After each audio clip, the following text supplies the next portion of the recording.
Hello students, how are you? In this video we will do our third chapter subject and predicate. जैसे कि हमें पता है sentence के दो पार्ट होते हैं, एक होता है subject और एक होता है predicate. So here now that you have learned so much about sentences, so I am sure this exercise will be quite easy for you. Here is the match the columns. You have to complete the sentences with a pair. Okay, with the subject and the predicate. So first of all, let me clear you about the subject. What do you mean by the subject? Subject is the door of the action. Who is doing here the action?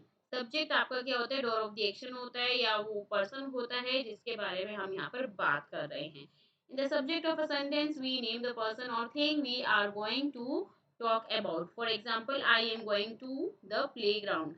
So here I is your subject. Clear?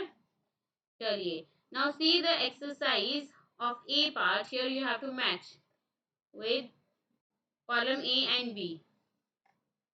So I का होगा जैसे already given है. I am going to the playground. The dog is chewing on a bone. You are going alone to school today. The cat ran up the tree. The big palm tree blocked the view. The elephant reached the river at night. Now come to the next page.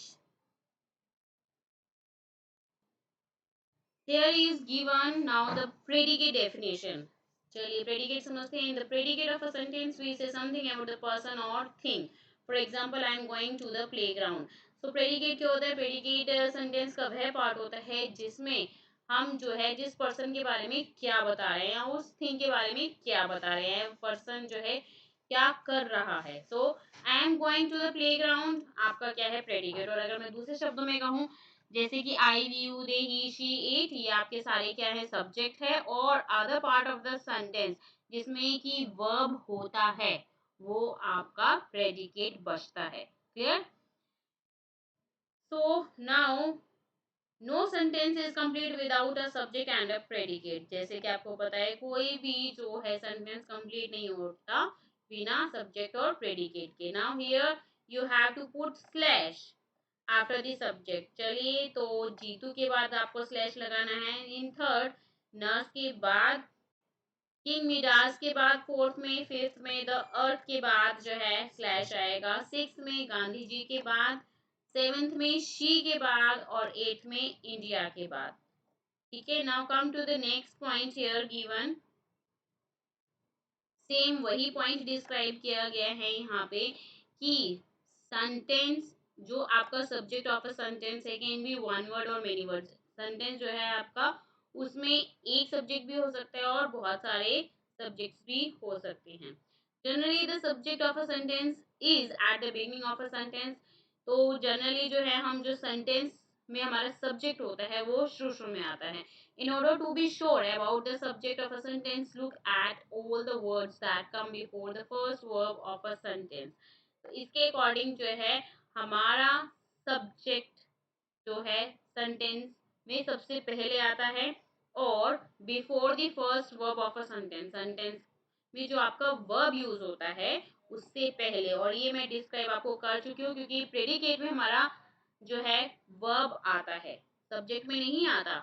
इसमें आता है predicate में आता है. तो the lady आपका जो है सब्जेक्ट है, क्रॉस द रोड आपका प्रेडिकेट है. Now come to the next page. Here exercise is given. Write suitable predicate for the subject given below. आप कुछ भी लिख सकते हैं कंप्लीट सेंटेंस करने के लिए. वर्ब होना जरूरी है उसमें और प्रेडिकेट का सेंटेंस मीनिंगफुल जो है यहाँ पे सेंटेंस होना चाहिए. सब्जेक्ट गिवन है. You have to write the predicate with a verb. So the young girl looking very smart here. All the monkey in the zoo were playing with each other. We were doing our work.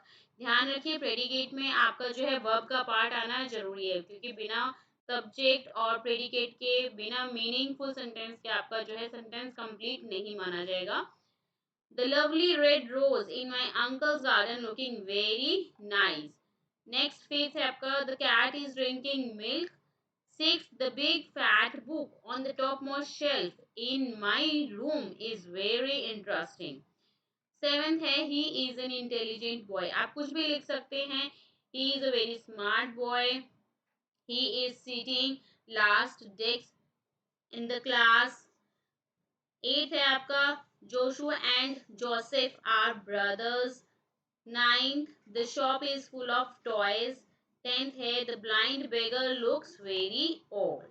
Now come to the next here. Complete the sentences by writing suitable subject. अब यहाँ पे आपको दूसरे exercise में क्या करना है, subject लिखना है। सब्जेक्ट में आप कुछ भी लिख सकते हैं, she live in Mumbai, we live in Mumbai, he live in Mumbai, ठीक है, कुछ भी लिख सकते हैं बिकॉज सब्जेक्ट रिलेटेड होता है आपका प्रोनाउन से, he she it I you they or any other name, noun से भी बिलोंग करता है आपका सब्जेक्ट, कुछ भी नाम भी लिख सकते हैं आप, ठीक है।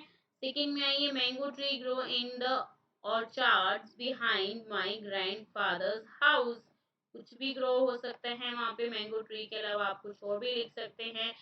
नेक्स्ट है zebra are animals that have black and white stripes on them. Fourth है she is celebrating her birthday on Sunday, she भी, ही भी, कुछ भी लिख सकते हैं।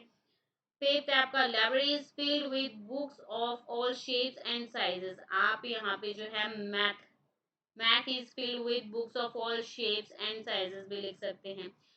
सिक्स है आपका cats are chasing the rats in the house. Seventh era is my best friend. Eight, she left her ticket at home. Ninth में कॉफी वॉज वेरी हॉट, कुछ भी लिख सकते हैं, जो चीज हॉट है उसके बारे में लिख सकते हैं। टेंथ है he saying very well at the concern.